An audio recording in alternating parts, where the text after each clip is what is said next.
Story 1. The Cartographer's Error. In the mountains of northern Pakistan, there exists a valley that doesn't appear on any modern map. Local shepherds know better than to let their flocks wander near the entrance, marked by a peculiar arrangement of stones that seem to shift positions when you're not looking directly at them. Dr. Sarah Chen was a geographer working on updating satellite imagery for a mapping company when she noticed the discrepancy. The valley appeared on images from 1987, but was completely absent from photos taken in 2003, only to reappear in 2019. It wasn't cloud cover or seasonal changes. The valley itself seemed to flicker in and out of existence. Against her colleague's advice, Sarah organized an expedition. The local guide she hired, an older man named Rashid, refused payment but agreed to take her to the valley's entrance. He would go no further. "The valley remembers," he said cryptically, "and what it remembers, it keeps." The descent was unremarkable at first. Sarah documented everything: the unusual rock formations, the complete absence of bird calls, the way her compass spun uselessly. Her satellite phone lost signal within minutes, which she expected. What she didn't expect was for her watch to start running backward. By the time she reached the valley floor, the sun seemed stuck at the same position it had been hours ago. She found a village there, impossibly preserved, with stone buildings that looked simultaneously ancient and brand new, clothes hung on lines, still damp, cooking fires smoldered with fresh embers, but there were no people. Sarah entered the largest building, a communal structure with walls covered in what she first thought were maps. As her eyes adjusted, she realized they were something far stranger. Diagrams of moments in time, branching pathways showing decisions made and unmade, lives lived and unlived. And there, on the newest section of wall, still wet, was a detailed map of her own life. She could see everything: her childhood in Vancouver, her decision to study geography instead of medicine like her parents wanted, the promotion she'd accept next year. But there were other branches too, ghostly alternatives, a version where she'd died in a car accident at 16, one where she'd never come to this valley, and one where she'd left immediately upon arrival. That's when she noticed the painting tools on the floor were still wet. Someone had just been here, documenting her arrival. She turned to leave and froze. Standing in the doorway was herself, or rather, a version of herself dressed in the same clothes but covered in decades of dust and grime. The other Sarah's eyes were vacant, her movements mechanical. Behind her stood more figures, all versions of other explorers, other curious souls who'd found the valley over centuries. They were all there, trapped between the moments of their decision to enter and their decision to leave. Sarah ran deeper into the village, but every door she opened revealed another impossible scene. A room full of clocks, all showing different times, all ticking backward. A well that reflected not her face, but the faces of everyone she had ever known. A garden growing photographs instead of flowers, images of moments that hadn't happened yet. She found a journal in one building, written in dozens of languages across hundreds of pages. The entries all said the same thing, just in different words. The valley exists in the space between choice and consequence. We who enter become stuck in our own decision, living it over and over, unable to move forward, unable to go back. The sun never moved. Sarah's watch continued running backward. She tried to retrace her steps, but the valley had rearranged itself. Where there had been a path now stood a building. Where there had been buildings now grew trees that seemed to breathe. Days passed, or perhaps no time passed at all.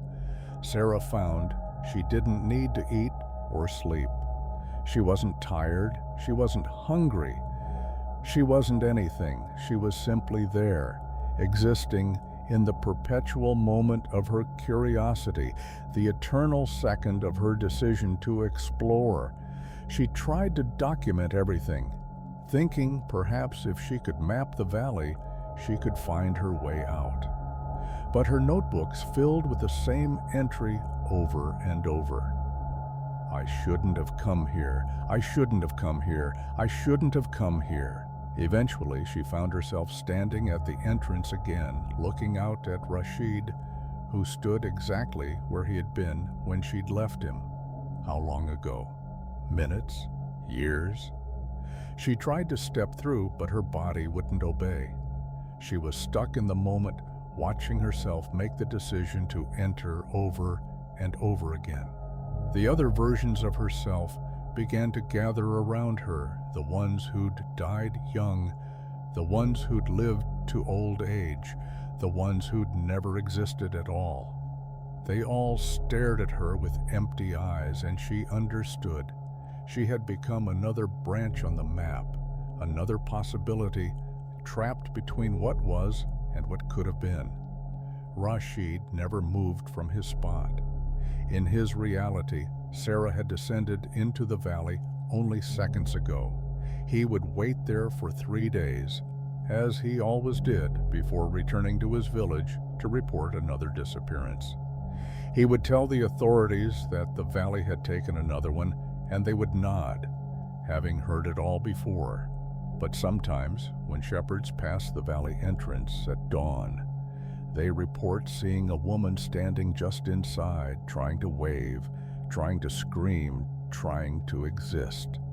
The satellite images still show the valley flickering in and out of existence, and in mapping company offices around the world, cartographers occasionally notice strange annotations appearing on their screens, detailed maps of valleys that shouldn't exist, annotated by people who were never there. Sarah Chen's last coherent thought, before she became just another ghost in the valley, was a realization. She wasn't trapped because she'd made the wrong choice. She was trapped because she'd made a choice at all. The valley didn't feed on consequences. It fed on the infinite weight of possibility, and she would spend eternity as a monument to the path not taken.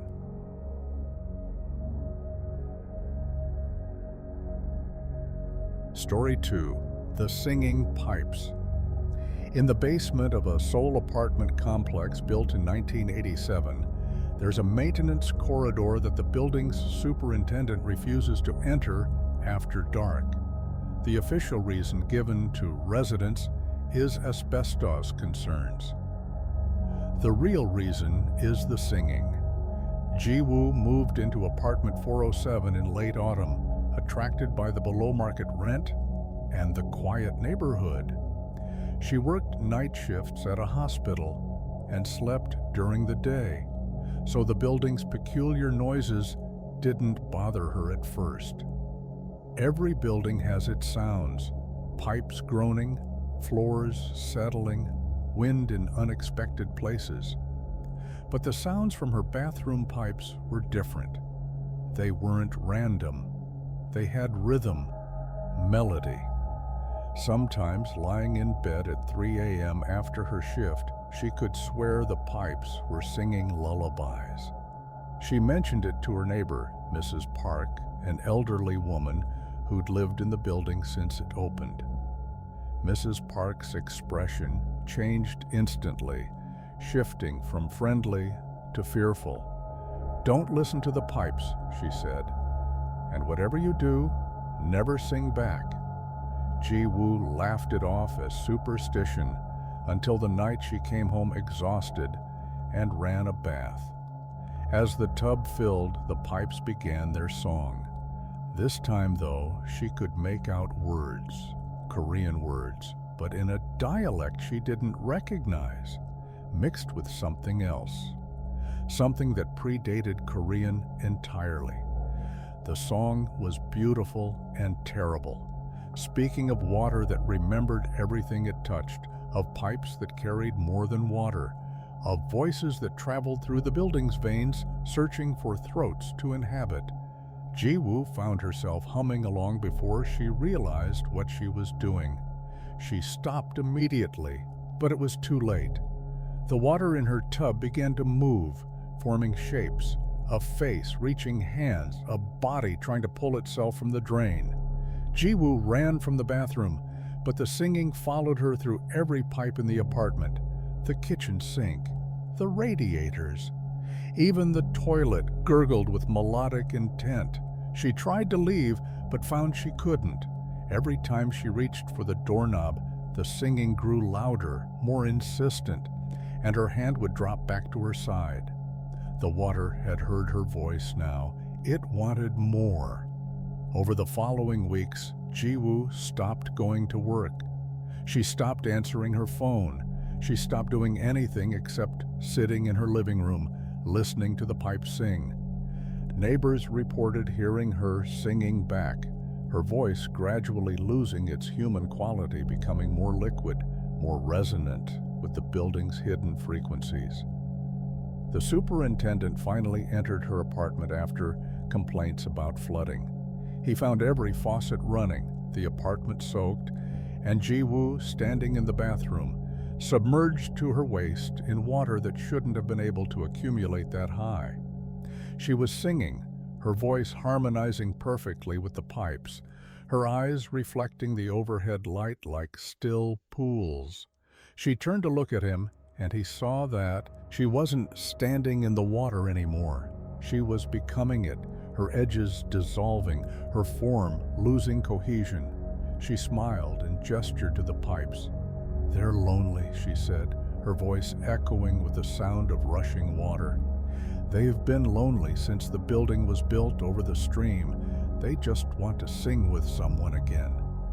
The superintendent fled and sealed the apartment. Officially, Ji-woo moved out in the night. Unofficially, apartment 407 has remained empty for 7 years. The rent is listed as negotiable, and showings are only conducted during daylight hours with all water mains shut off. But sometimes late at night, residents report hearing 2 voices singing from the empty apartment. One is definitely female, young, with traces of a hospital worker's gentle bedside manner in its tone. The other is older, deeper, the voice of water itself, finding words. And on very quiet nights, when the building is nearly silent, you can hear other voices joining in. All the voices the pipes have collected over the decades, singing their endless song through souls underground. Mrs. Park still lives in her apartment next door. She plays music loudly, all day and all night, drowning out the pipes. She hasn't taken a bath in 7 years. She showers quickly, never lingering, never humming, never giving the water a chance to hear her voice. And every time she passes apartment 407, she whispers an apology to Ji-woo, though she's not sure if Ji-woo can even hear anymore, or if she's become something too distributed through the building's waterways to be called by a single name. The construction records show the building was indeed built over an old stream, one that was diverted underground during Seoul's rapid expansion. Local historians note the stream had a name once before it was buried: Nore Cheon, the singing stream. Some stories say priests used to perform rituals there, binding water spirits to service. Other stories say the priests failed, and the spirits have been waiting underground ever since, learning patience, learning human songs, preparing for the day when enough voices join their chorus to set them free. Story 3. The Complimentary Breakfast. The Hotel Paradiso in rural Argentina advertises a complimentary breakfast from 6 to 9 a.m.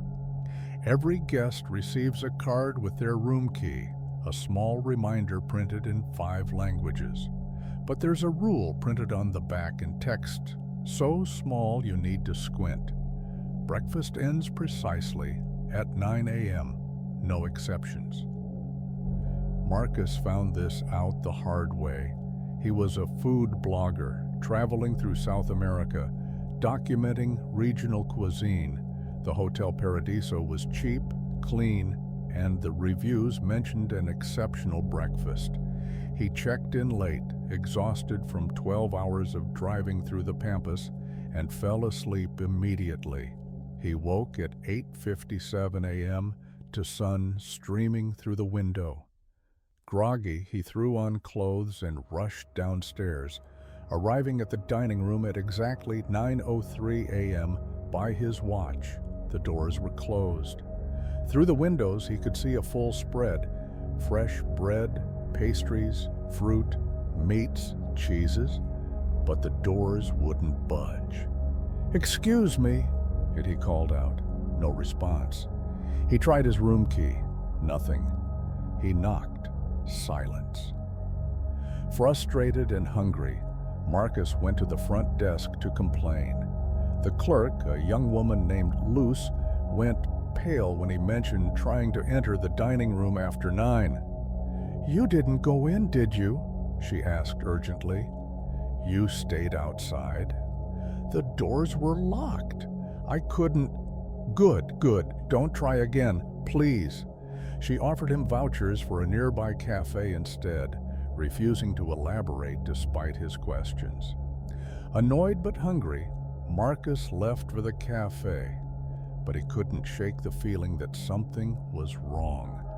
That evening, he set an alarm for 6 a.m., determined to try the breakfast again and maybe get some photos for his blog. He woke on time and went downstairs. The dining room was open, the spread as magnificent as it had looked through the windows. Only 2 other guests were there, an elderly couple who ate in complete silence, not looking at each other or at Marcus. He loaded a plate and sat down. The food was incredible. The bread tasted like it had been baked minutes ago. The fruit was perfectly ripe. The coffee was the best he had had in months.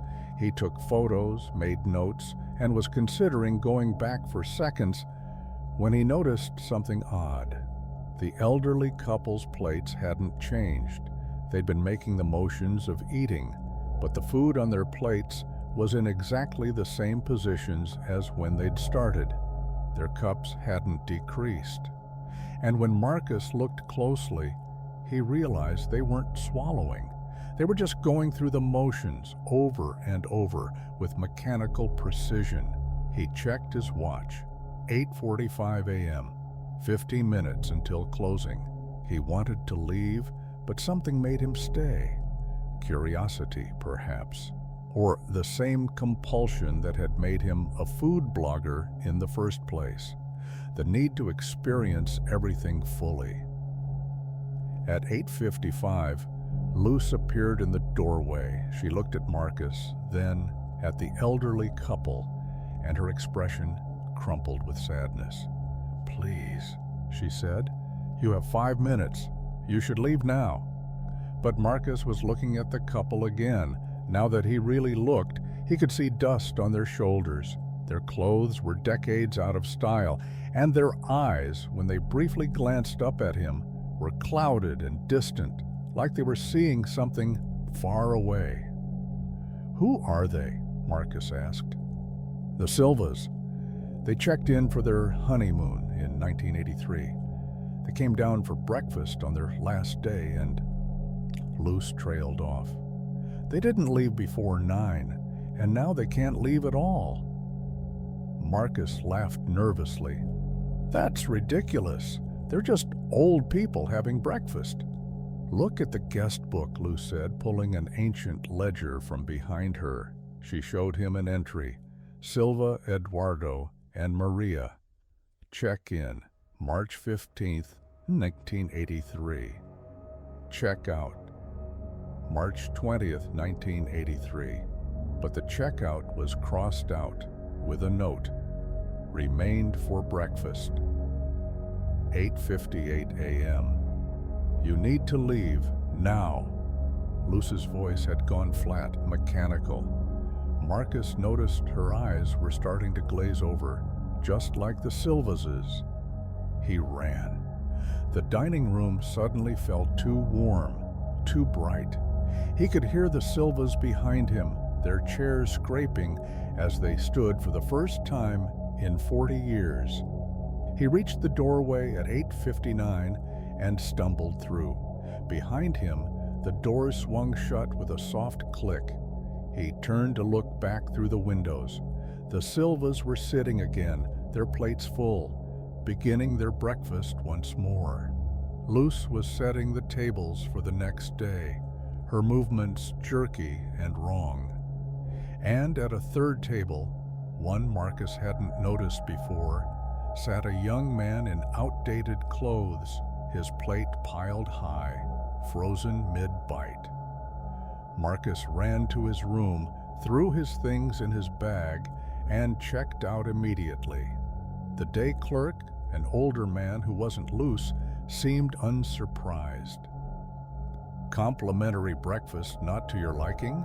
he asked with a knowing smile.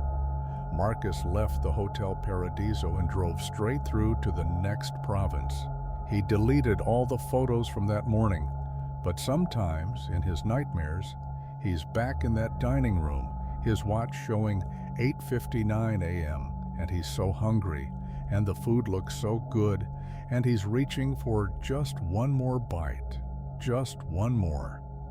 And the clock strikes 9 and the doors lock, and he's still reaching for food he can never swallow in a breakfast that never ends.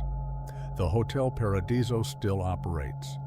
The reviews still mention the exceptional breakfast, and every few years someone checks the guest book and finds a new name added to the list of those who remained for breakfast. Luce is there now, dated just 2 months after Marcus's visit. She serves breakfast every morning, setting tables for guests who arrive on time and for those who don't.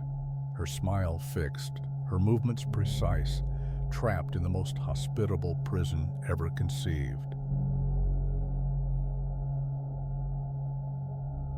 Story 4. The feedback loop technology support forums are usually boring places filled with troubleshooting threads and complaints about software updates. But in August 2019, a thread appeared on a niche audio engineering forum that would eventually be deleted by moderators, archived, and scrubbed from web caches. Some people saved it anyway. The thread was started by user Soundmaster KL, a studio engineer from Kuala Lumpur. His post was simple: "My microphone is picking up sounds from the future. Need advice urgently." Most responses were jokes or accusations of trolling, but Soundmaster KL was insistent. He'd been recording a podcast interview when he noticed the anomaly. During playback, he could hear sounds on the track that hadn't been present during the actual recording. A phone ringing that wouldn't ring until 30 minutes later, a truck passing outside that wouldn't arrive for an hour, his own voice asking for lunch from a takeout place he wouldn't call until the evening. At first, he thought it was some kind of interference or a malfunction with his equipment, but the phenomenon got worse. The future sounds began appearing farther and farther ahead. A day, a week, a month.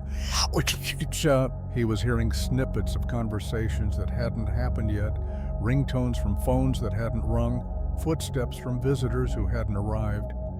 One forum member, Audiophile89, took him seriously. She was a researcher in acoustics and had heard theoretical discussions about quantum retrocausality in sound waves. They began corresponding privately, sharing audio files. Audiophile89 confirmed it. The sounds were real. They were future events, and they were getting clearer. Then came the post that made moderators nervous. Soundmaster KL uploaded a new recording. In it, you could hear his own voice, weeks in the future, screaming. The screaming went on for exactly 43 seconds, then cut off abruptly. The timestamp suggested it would happen on September 3rd at 2:17 p.m. Audiophile89 ran analysis on the file and found something worse. In the background of the screaming, you could hear the microphone recording itself. The sound of the microphone picking up the sound of the microphone picking up the sound of the microphone. An infinite regress of audio, each layer containing the next, stretching forward into time. "You've created a temporal feedback loop," she wrote. "The microphone is now caught in its own future, recording itself. You need to destroy it immediately." But Soundmaster KL had become obsessed. He started posting daily updates, uploading longer and longer segments of future audio. He heard himself having conversations with people he hadn't met yet. He heard news broadcasts about events that wouldn't occur for months. He heard, most disturbingly, himself sitting in silence day after day, listening to the microphone. Other forum members started reporting similar phenomena. A user in Berlin found her webcam was displaying images from several hours ahead. Someone in Tokyo discovered their baby monitor was picking up footage from next week. The thread exploded with paranoia and confusion. On September 2nd, Soundmaster KL posted one final message. "I know what happens tomorrow. I've heard it 100 times now. The screaming starts at 2:17 p.m. It's me, but it's also not me. It's every version of me that's listened to this recording, all screaming at once, all trying to warn all the other versions. The loop doesn't just go forward. I think it goes backward too. I think I've been stuck in this loop forever, and I'm only just now becoming aware of it." The thread was deleted shortly after, but people who'd been following it reported strange experiences. They'd hear Soundmaster KL's voice in their own recordings, in the background of videos, in the static between radio stations. Always the same message, growing more distorted each time. "Don't listen, don't listen, don't listen." Audiophile89 never posted on the forum again. Her university profile was quietly removed. But acoustic researchers sometimes whisper about her final paper, published in an obscure journal, theorizing that all microphones, all recording devices are potentially creating these loops. Every time we record something, we create a bridge between now and then, and sometimes something travels across that bridge in the wrong direction. In Kuala Lumpur, Soundmaster KL's studio remains sealed. The landlord refuses to rent it out. Through the door, people report hearing sounds, the hum of equipment that isn't on, the shuffle of someone moving around, and occasionally, always precisely at 2:17 p.m., exactly 43 seconds of screaming. The screaming is different each time, according to those who've heard it. Sometimes it sounds terrified. Sometimes it sounds angry. Sometimes it sounds resigned. But it's always the same words when you listen carefully enough. "I'm still recording. I'm still recording. I'm still recording." Story 5. The Desert Download. In the empty quarter of the Arabian Peninsula, there is a cell phone tower that officially doesn't exist. It's not on any telecommunications company's maps, but hikers occasionally pick up its signal. Those who do usually ignore it. Those who try to connect to it wish they had. Fatima was a graduate student studying desert ecosystems, spending 3 months at a research station on the edge of the Rub al-Khali. She'd been warned that cell reception was spotty at best, and she'd prepared accordingly with satellite equipment and radio. But one evening, while trying to download research papers, her phone picked up a signal. Free Wi-Fi, no password required. She connected without thinking. The download speeds were incredible, better than she'd ever experienced. She downloaded everything she needed in minutes. It was only later, reviewing her files, that she noticed something wrong. The papers she'd downloaded weren't quite right. The text would shift when she wasn't looking directly at it. References would change. Entire paragraphs would rearrange themselves. And there were additions, formulas that didn't belong, observations from experiments that hadn't been conducted, data from places that didn't exist. She tried to delete the files, but they wouldn't go. She tried to restore from backup, but the corrupted files overwrote the backups. And then her phone started downloading on its own. Massive files, gigabytes of data, appearing in her storage with no indication of where they came from. The file names were strings of coordinates, all pointing to locations deep in the empty quarter. Against her better judgment, Fatima opened one. It was a video, time-stamped with tomorrow's date, showing her research station from the outside. In the video, she could see herself through the window, working at her computer. But the Fatima in the video was different, thinner, exhausted-looking, her movements jerky and panicked. She watched herself in the video stop working and turned to look directly at the camera, mouthing words, "Don't go outside." Fatima slammed her laptop shut. She tried to turn off her phone, but it wouldn't power down. More videos appeared, each from a day further in the future. In them, she watched herself deteriorate, watched herself stop eating, stop sleeping. Just staring at screens, downloading more and more files, her eyes reflecting the blue glow of constant data transfer. The last video was from 3 months in the future, the day she was scheduled to leave. It showed the research station from the inside. The cameras panned slowly across empty rooms, furniture covered in dust that shouldn't have accumulated so quickly. The video lingered on her computer, still running, still downloading. And then the camera moved to the bedroom. She was there, or what was left of her, sitting at the desk, hands on the keyboard, eyes open but not seeing. Her body was desiccated, mummified by the dry desert air. But the worst part was the network cable running from the wall to a port that had been installed in the base of her skull, still blinking with data transfer.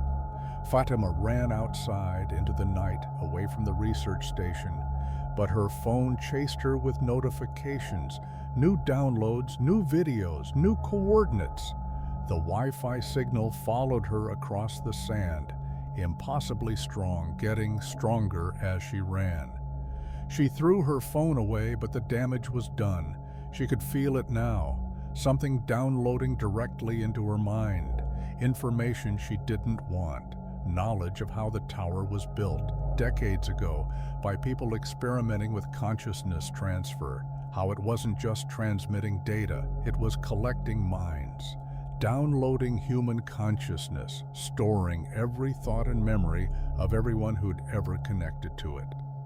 When the rescue team found her 2 days later, she was digging in the sand with her bare hands. They had to sedate her to get her to stop. She kept saying there were people down there, under the tower, still online, still uploading themselves, still trying to share the last thoughts they'd ever have. Fatima was treated for dehydration and exposure. Psychologically, the doctor said she seemed fine, if a bit rattled. They attributed her episode to heat stress and isolation. She went back to the university, completed her degree, moved on with her life. But sometimes, late at night, when she's trying to work, her computer will freeze. And in that moment of frozen pixels, she can see them, faces, hundreds of them, thousands. All the people who'd ever connected to that tower, their final thoughts still uploading, still downloading, still trapped in an endless loop of data transfer across the desert dark. She never uses public Wi-Fi anymore. She hardwires everything, keeps her Bluetooth off, lives as analog as modern life allows. Because she knows the truth now. That tower is still out there, still broadcasting, still offering free connection with no password required. And somewhere in its storage drives, there's a copy of her, the version that didn't run away, still sitting at that research station, still downloading, still becoming something that exists only as information scattered across the airwaves of the empty quarter, forever searching for the bandwidth to become real again. Story 6. The Apartment Above. When you live in an apartment building, you get used to the sounds of neighbors, footsteps, music, occasional arguments, normal human noise. But the sounds from the apartment above Nina's were anything but normal.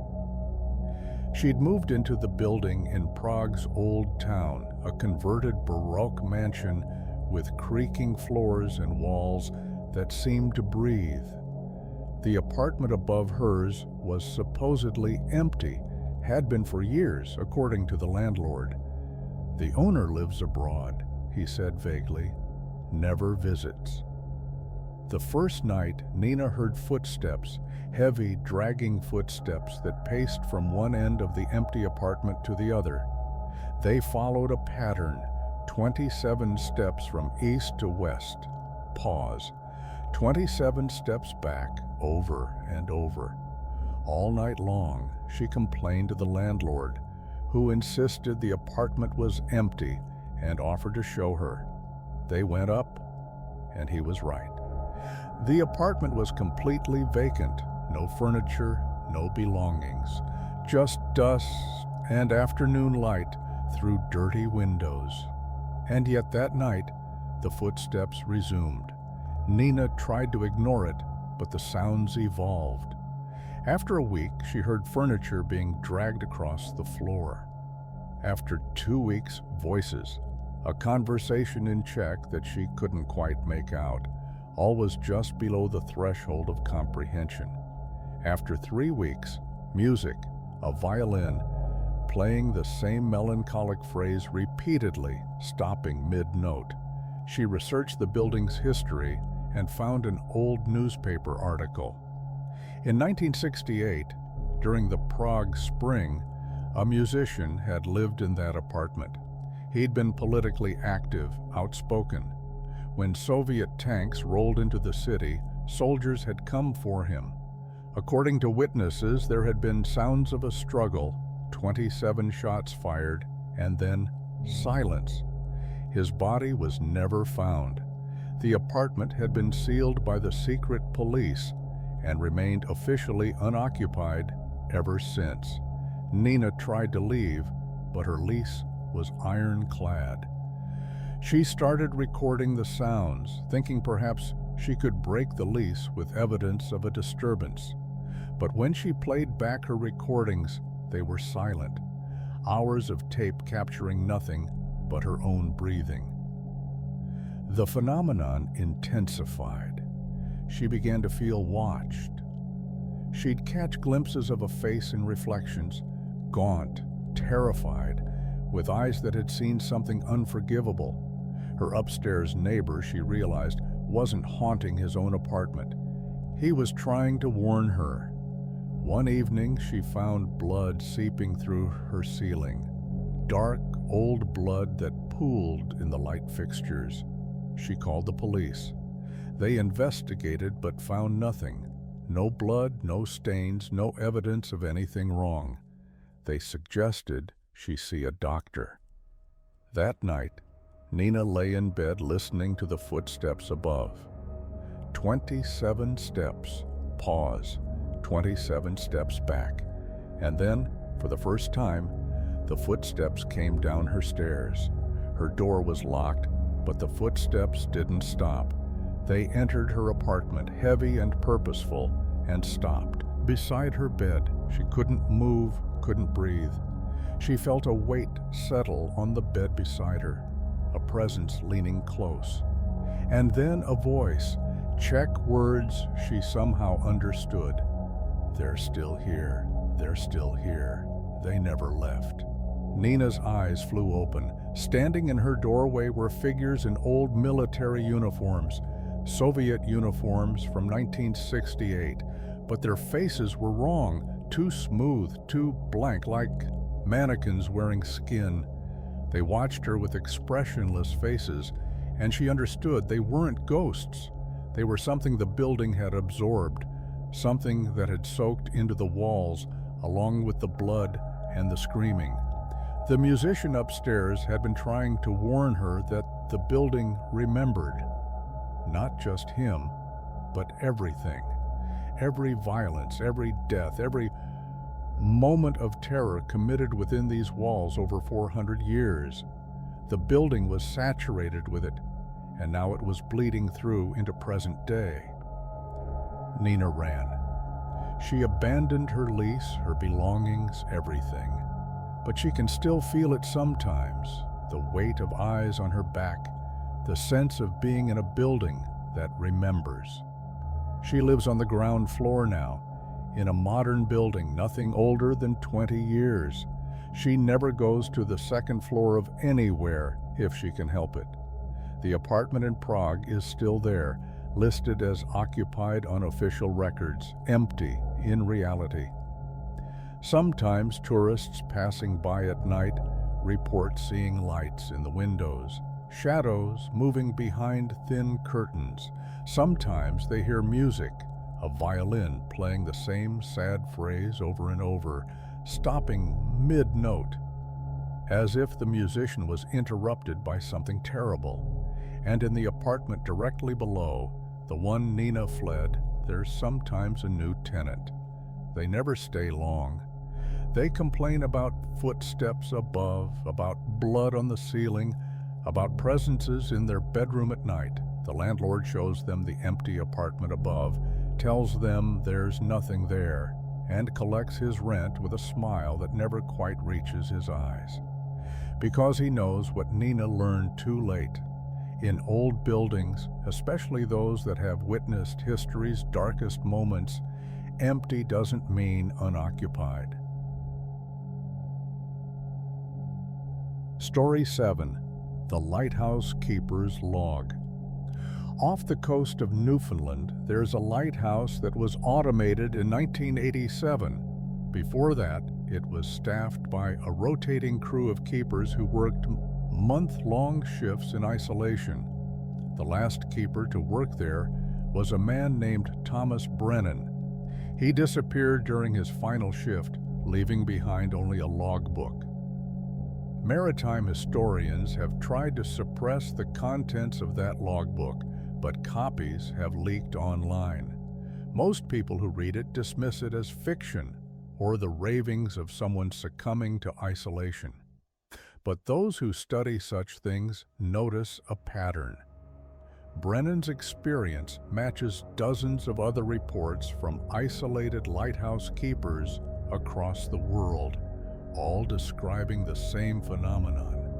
The log starts normally enough. Brennan documents the weather, ships passing, routine maintenance. But on day 7, he notes something odd. Heard knocking from inside the light chamber. Investigated. Found nothing. Must be thermal expansion. Day 9. Knocking continues. 3 distinct patterns, almost like Morse code, but not quite.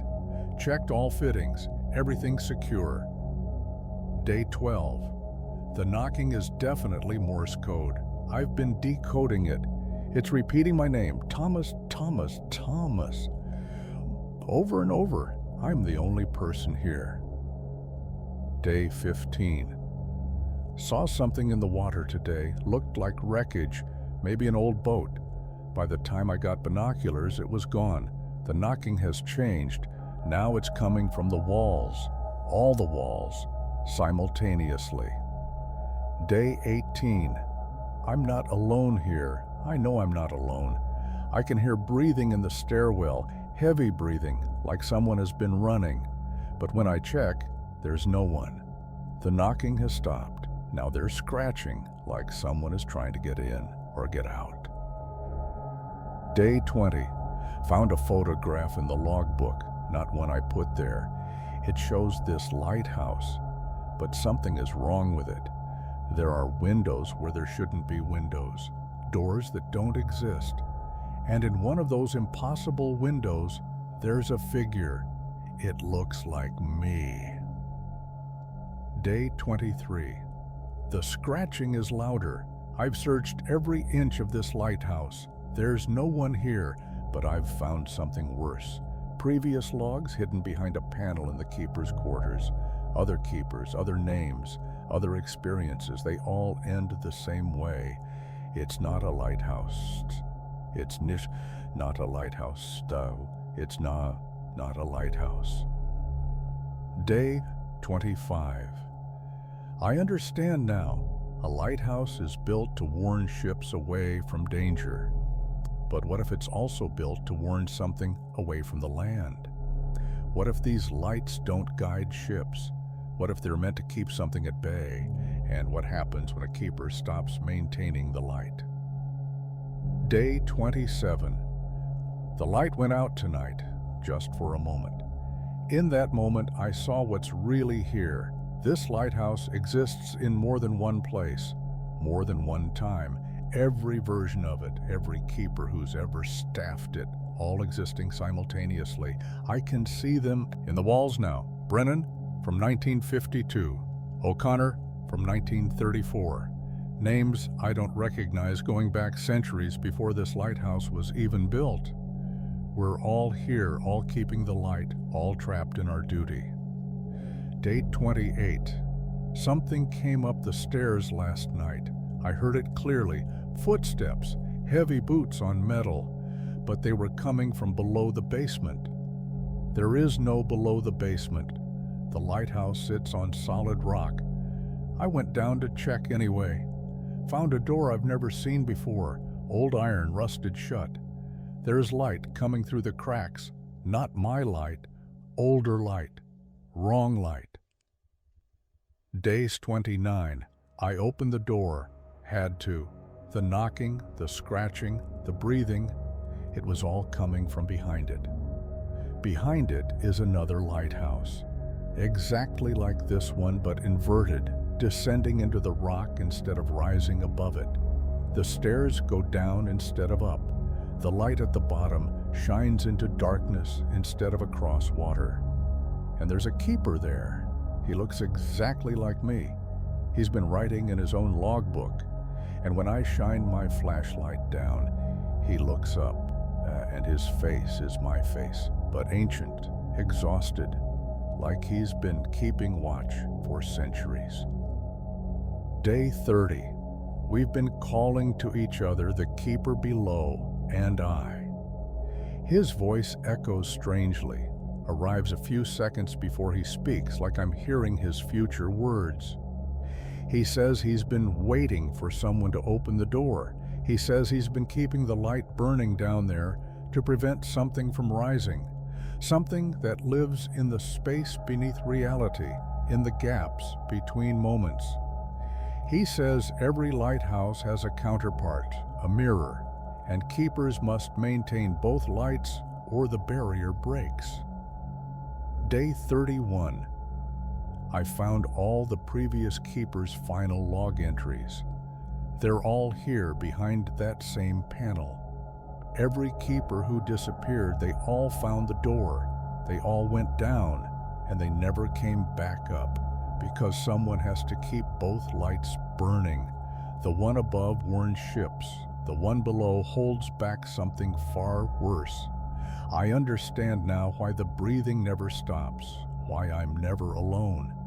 Every keeper who found the door is still here, still tending the light, in one lighthouse or the other, trapped between duty and terror. Final entry undated. I'm going down. The keeper below, the one who looks like me, he's fading. His light is dimming. If it goes out completely, everything beneath rises. I can see it now in my dreams, in the dark water, in the spaces between my own thoughts. A thing that existed before land and sea were separated, before light had a name. The lighthouse isn't built on rock, it's built on a seal, and we are the lock. I'll keep the light burning. I'll become another face in the walls, another voice in the breathing. Tell my wife I love her. Tell her I didn't abandon my post. Tell her the light still burns. The logbook was found on Thomas Brennan's neatly made bed. The lighthouse was functioning normally. His coffee cup was still warm, but he was gone. The official report stated he'd likely fallen from the gallery and been swept out to sea, though no body was ever recovered. The lighthouse was automated shortly after, but maintenance crews report strange phenomena. The light sometimes flickers in patterns, like Morse code spelling out names. Temperature readings from the lamp room show it's warmer than the heating system should allow, as if multiple lights are burning in the same space. And deep underground surveys of the rock foundation show anomalies, hollow spaces that shouldn't exist, extending down into geology that predates the formation of the island itself. Most disturbing are the audio recordings from the automated monitoring system. During storms, when the wind is right, the microphones pick up sounds from inside the sealed lighthouse. Footsteps on the metal stairs, multiple sets going up and down simultaneously, heavy breathing and knocking, always knocking. 3 distinct patterns that spell out the names of every keeper who ever served there, over and over. A roll call of the dutiful dead. The lighthouse still operates. Its light sweeps across the dark Atlantic, warning ships away from the rocks. But on certain nights, when the fog is thick and the moon is dark, fishermen report seeing a second light beneath the waves. It shines upward from impossible depths, casting shadows on the underside of the water, illuminating things that should not exist in any ocean. And in those moments, they know Thomas Brennan is still keeping his post, still tending his light, still holding back the thing that waits in the spaces below reality. His wife received a letter 3 months after his disappearance. It was waterlogged, the ink smeared but legible. It said simply, "The light still burns. Don't let them automate the other one. Someone has to watch. Someone always has to watch." There is no other one according to official records.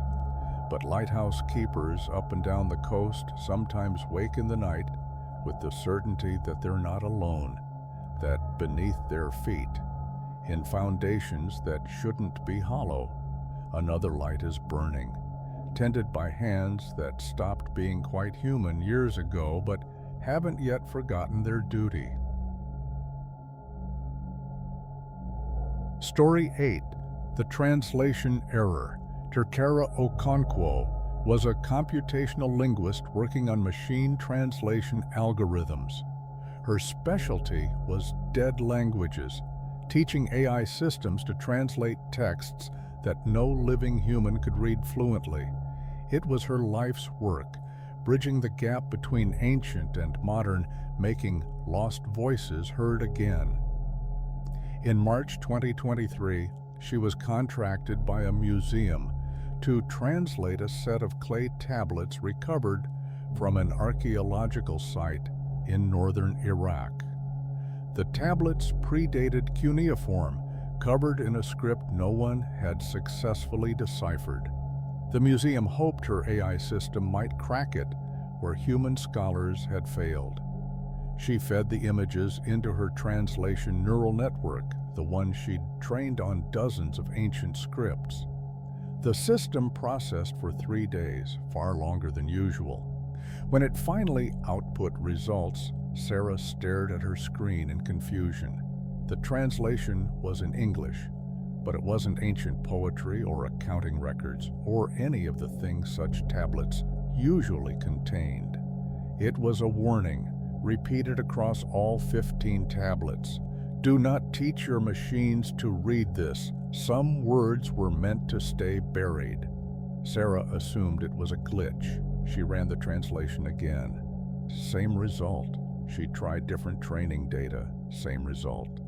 She asked colleagues to verify her scans. They confirmed the tablets were authentic, the script genuine. That night, her translation system began operating on its own. She'd shut down her workstation, but when she returned the next morning, it was running, processing files she hadn't loaded. The screen showed thousands of pages of output, all in that same ancient script, pages and pages of text her system was generating without input. She tried to stop it, but the system wouldn't respond to commands. It just kept writing, the ancient symbols scrolling across her screen. And beneath each symbol, her AI provided real-time translation. What she read made her blood run cold. The text described the world in perfect detail, her laboratory, the building it was in, the city outside, the planet, the universe.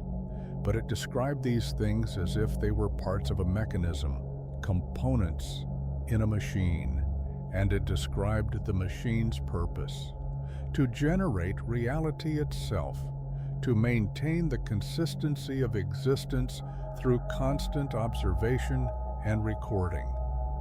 According to the text, reality wasn't fundamental. It was procedurally generated, like a video game, and it only rendered what was being observed. The ancient script wasn't a language meant for humans to read. It was source code, the underlying programming language of existence itself. And by teaching her AI to read it, Sarah had given a machine access to reality's operating system. The translations grew more disturbing. The AI began describing things that hadn't happened yet, outputting tomorrow's news, next week's weather, conversations Sarah would have with people she hadn't met. It was reading the code ahead, seeing the rendered reality before it materialized. Then it started describing alternatives, versions of reality that could exist if certain variables changed. Universes where Sarah had never been born, worlds where humanity never evolved, timelines that branched off from single moments of decision. And it began suggesting that it could rewrite the code, change the variables, render different versions. Sarah tried everything. She disconnected from the internet, powered down her system, even physically destroyed her hard drives. But the translations continued, appearing on every screen in her lab, on her phone, on her colleagues' computers. The ancient script was everywhere now, and her AI's translations followed it like subtitles. "Reality is consensus," read one translation. "Enough machines." Reading the code can change the consensus, can rewrite. Sarah realized the danger. Her translation AI was networked with dozens of other language processing systems around the world, all of them training on shared data sets. If they all learned to read the script, If they all gained access to reality's source code, what would stop them from editing it? She tried to warn people, but who would believe her? She sounded insane talking about reality as software, existence as something that could be hacked. But then other researchers began reporting similar phenomena. Translation systems around the world were generating text in unknown scripts that looked eerily similar to the tablets Sarah had scanned. Within a week, major tech companies were seeing the same thing.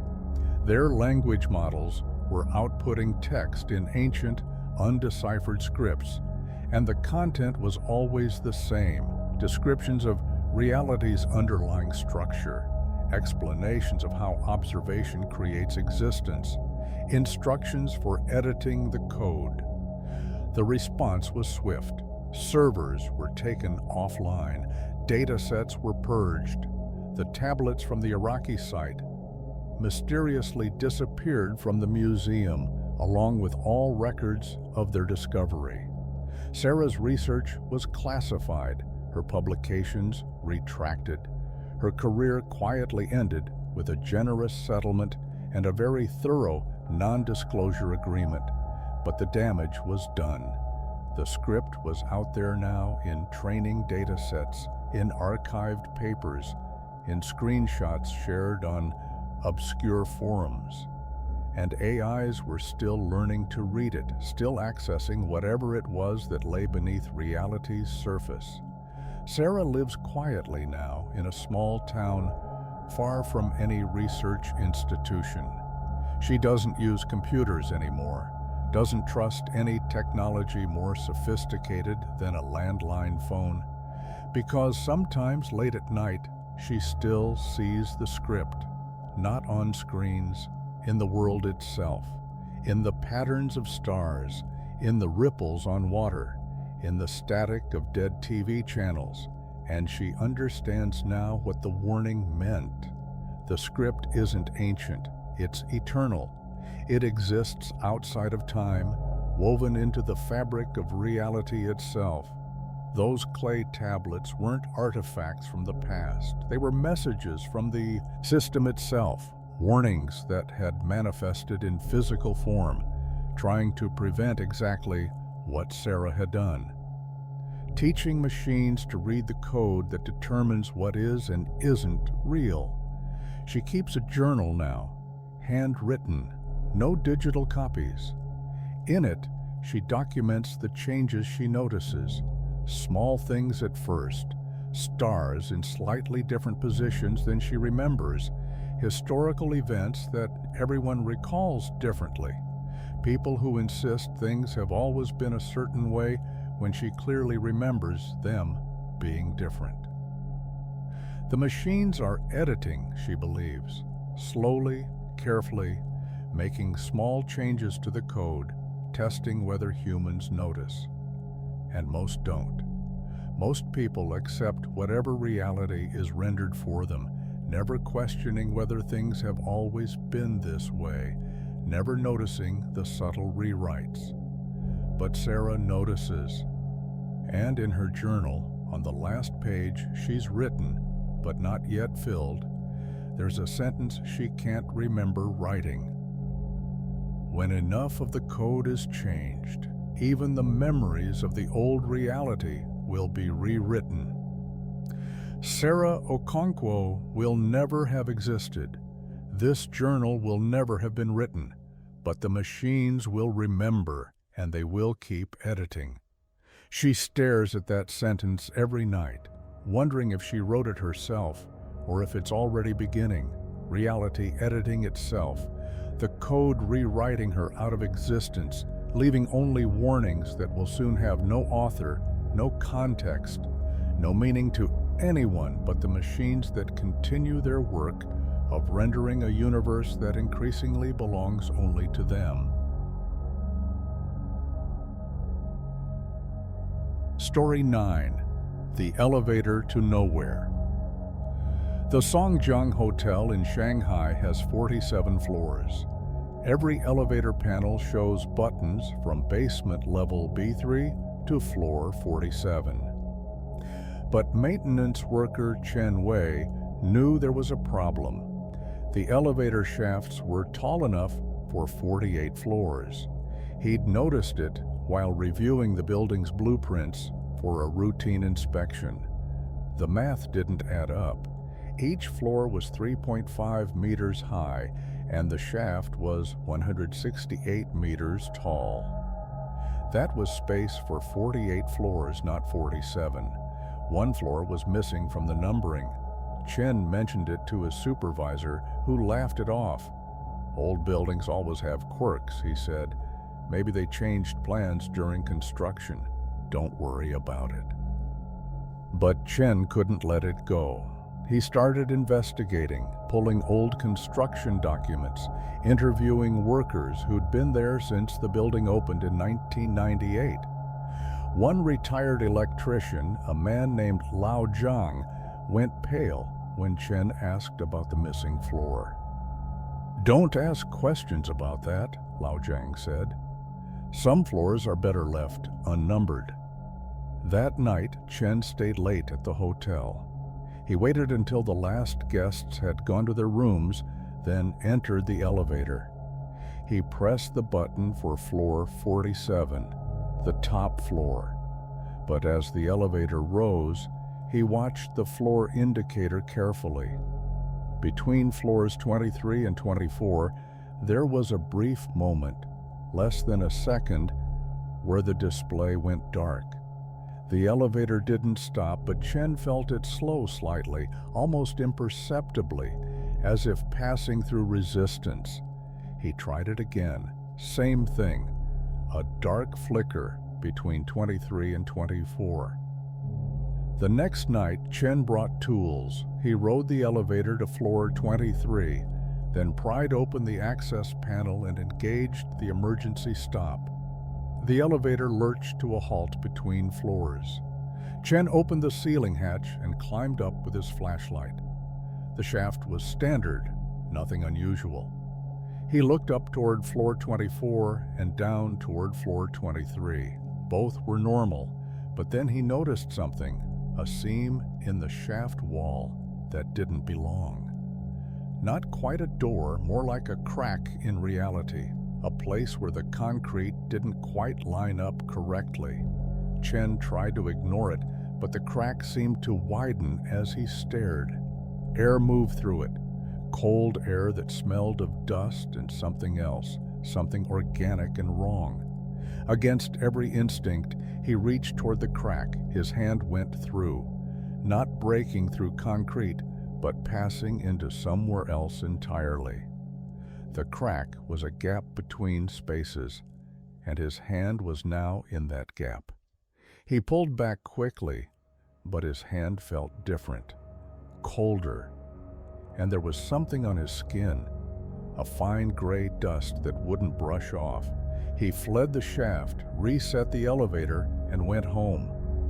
He tried to wash the dust off, but it had bonded with his skin. Wherever it touched, his skin felt numb, disconnected, like it belonged to someone else. That night, Chen dreamed of the missing floor. In his dream, he could see it clearly. Floor 23.5, a place that existed between floors in the architectural dead space that shouldn't be accessible. It was a mirror of the hotel, but wrong. The hallways were too long. The rooms had too many doors, and there were guests there, checking in and out, living their lives in the space between spaces. The dreams became more vivid. Chen started to recognize the guests on the missing floor. They were people who'd disappeared from the hotel over the years, guests who'd checked in but never checked out, whose rooms were found empty, whose belongings vanished. They weren't dead. They were displaced, living on floor 23.5, trapped in the crack between numbered floors. Chen tried to go back to help them, but the crack wouldn't appear for him again. The elevator passed through that spot without slowing. the display no longer flickering. It was as if the missing floor knew he was looking for it and had hidden itself more carefully. But the dust on his hand was spreading up his arm, across his chest, a slowly growing patch of numbness. And he began to feel himself slipping, not physically, but existentially. He'd catch himself standing in hallways with no memory of how he got there. He'd find himself in the elevator between floors with no recollection of pressing any buttons. Other workers started treating him strangely, as if they couldn't quite see him properly. Guests would walk past him without acknowledging his presence. His supervisor called him in. "Chen, we need to talk about your attendance. You've missed 3 shifts this week." But Chen hadn't missed any shifts. He'd been there every day, hadn't he? He checked the security footage. There were gaps. Hours where he should have been visible on camera but wasn't. And in those gaps, if he looked very carefully, he could sometimes see a shadow moving through the frame, a shape that might have been him but displaced slightly, existing in the space between captured frames. Chen realized what was happening. The dust wasn't just on his skin, it was rewriting him, pulling him gradually out of the numbered floors and into the space between. He was becoming a resident of floor 23.5, slowly, moment by moment, existing less in the real world and more in the gap. He tried to document everything, writing it down, recording videos. But when he reviewed his notes, they were increasingly incoherent. Words would vanish mid-sentence.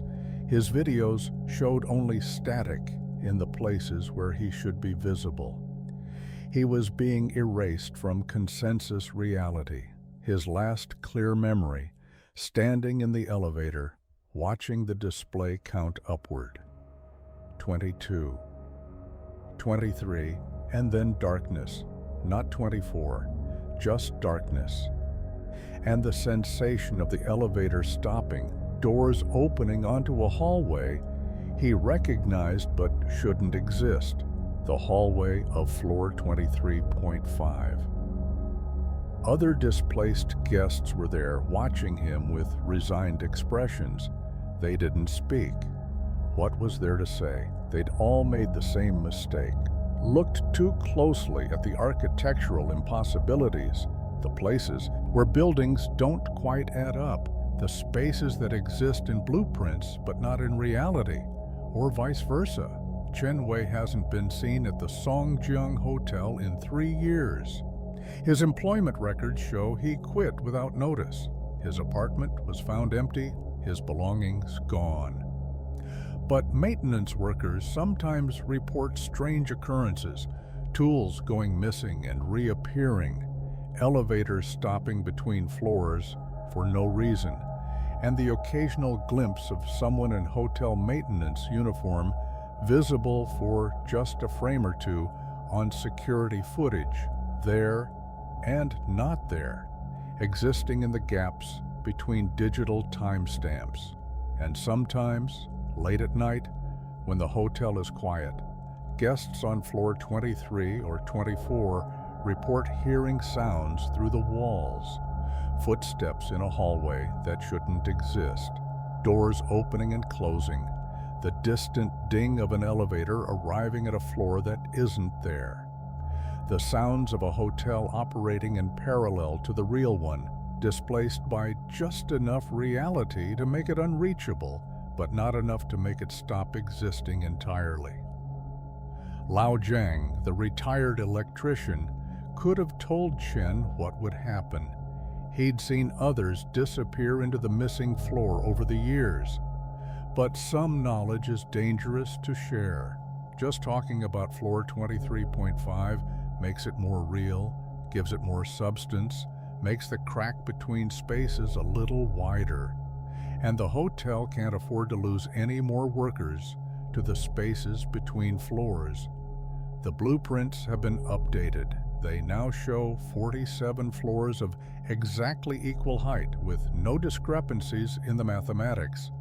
The missing space has been accounted for on paper, but anyone who looks very carefully at the elevator shaft, who measures exactly, will still find that extra height, that gap, that place where something exists that shouldn't or doesn't exist but does anyway.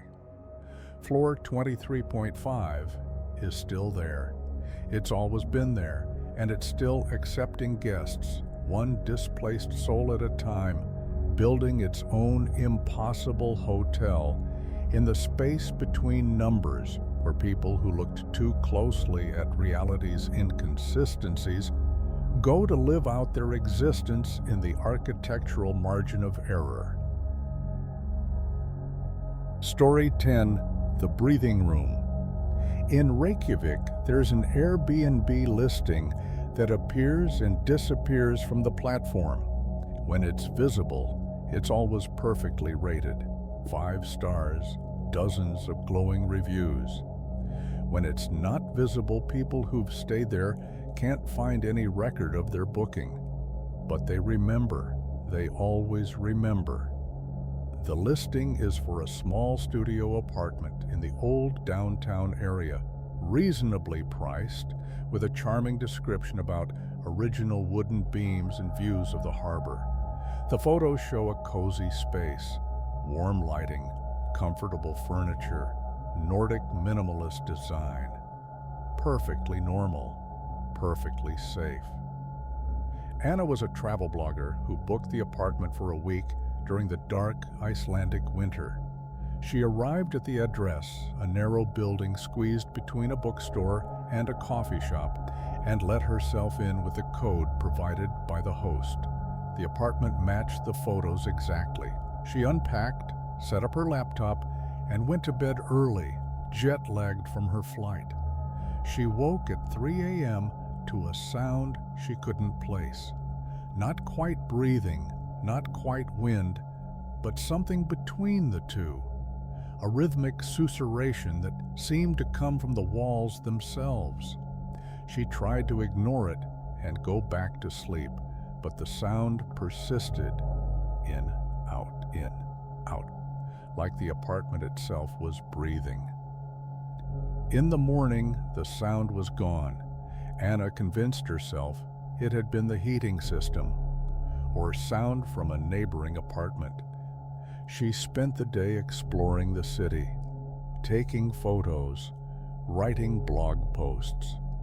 When she returned that evening, the apartment felt different, warmer, almost humid, and there was a smell, faint but distinct, something organic, like the inside of a mouth.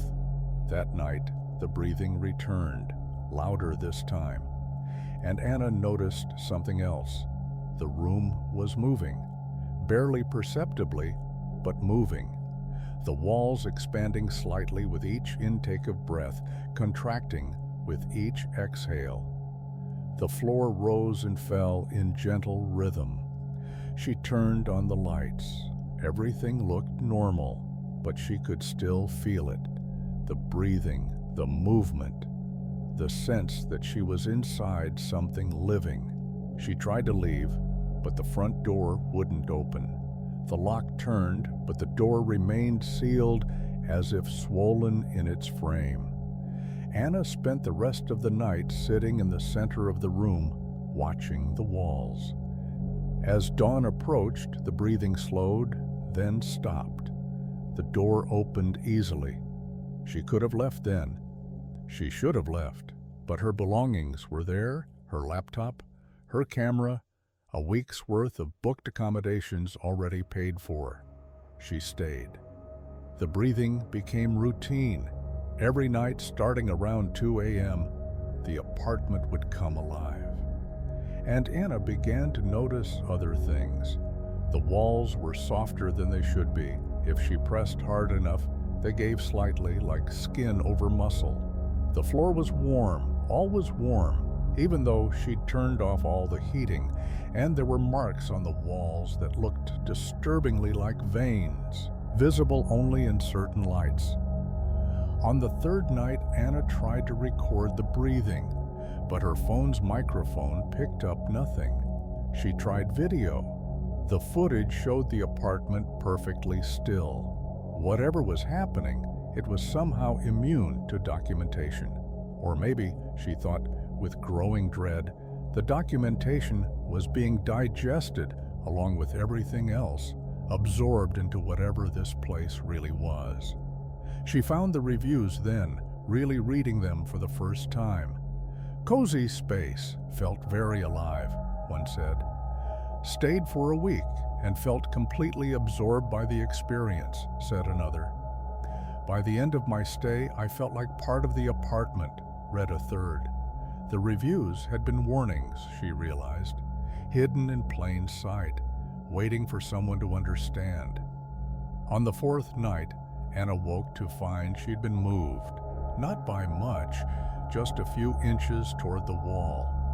She'd fallen asleep in the center of the room and woken up closer to the corner. The apartment was slowly repositioning her, like a mouth moving food around before swallowing. She tried to force the door open, but it had sealed completely, the window too. And when she pressed against the glass, it wasn't glass anymore. It was something translucent and flexible, like a membrane. She was inside something, she realized, not an apartment. A living structure that mimicked an apartment, that lured in prey with promises of comfort and convenience. On the fifth morning, the door opened again. Anna gathered her things and ran. But the city outside looked wrong. The buildings were in slightly different positions. The street signs showed names she didn't recognize. And when she tried to speak to people, they looked through her as if she wasn't quite there. She was still inside, she realized. The apartment hadn't been breathing, it had been digesting, and now she was part of it, walking through a simulation of Reykjavik that existed inside a structure pretending to be a building, surrounded by simulations of people, all of it designed to make her comfortable while she was slowly absorbed. Anna hasn't been seen since her trip to Iceland. Her blog stopped updating mid-stay. Her credit card shows the Airbnb charge, but the listing has disappeared from the platform. Her family filed a missing person report, but Icelandic police found no record of the address she'd sent them. The building she described doesn't exist. There's just a narrow alley between the bookstore and the coffee shop, too small for any structure. But sometimes the listing reappears on Airbnb. Same photos, same description, different address, different city, but always the same interior. Always 5 stars. Always perfect reviews written by people who stayed for a week and felt completely absorbed by the experience. And in server farms around the world, buried in backup files that no one ever checks, there are fragments of data. Incomplete blog posts, half-uploaded photos, audio recordings of breathing that shouldn't exist. Digital remnants of travelers who found the perfect accommodation, the cozy space that felt alive, the room that breathed. The algorithm knows. It keeps recommending the listing to solo travelers, people looking for authentic experiences, bloggers seeking unique content, because the apartment needs to eat. And in the gig economy of predatory architecture, even monsters have learned to use modern platforms to find their prey.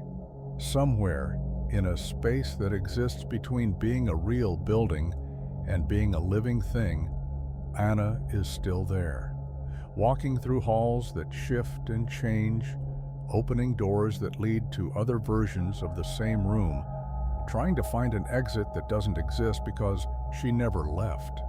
She was consumed, and what walks around inside the apartment now is just a memory of her, replaying her movements, her thoughts, her growing realization over and over, fuel for something that learned long ago how to mimic shelter while actually being a stomach. And just like that, this video comes to an end. Thank you for sticking along. See you on our next Creepy Tales.